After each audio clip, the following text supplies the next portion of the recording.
This is the America U.S. politicians like to talk about, one of upward mobility, promise, and wealth. The wealthiest nation on earth. But 50 years ago, then President Lyndon Johnson had a different perspective when he declared a war on poverty. But we shall not rest until that war is won.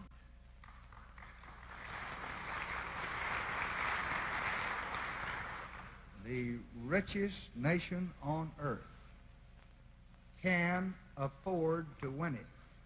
That was 5 decades ago when 19% of the nation lived in poverty. But then the war was working. The rate started to fall, down to just about 11% in 1973. But since then, it has climbed, now back to 15% of the population. That translates into 46.5 million people who struggle for the basics of life, including 16 million children. This is one big reason for those numbers, according to economist Richard Wolff. By far the most important has been the decision of major capitalist employers in the United States fundamentally to leave the United States, to go to other parts of the world where they can pay much lower wages, where they do not have environmental rules and regulations that they have to subordinate their activities to, where they can get, to be blunt, better profits than they can here.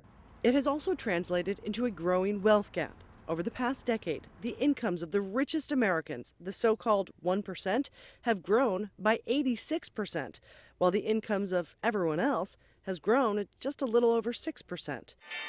The wealthiest reaping the benefits of growing corporate profits and a booming Wall Street. But on Main Street, wages have barely increased. President Barack Obama will try to change that by proposing an increase in the minimum wage. He's promised that before, without success. He'll try again. Another small battle in a 50-year-old war yet to be won.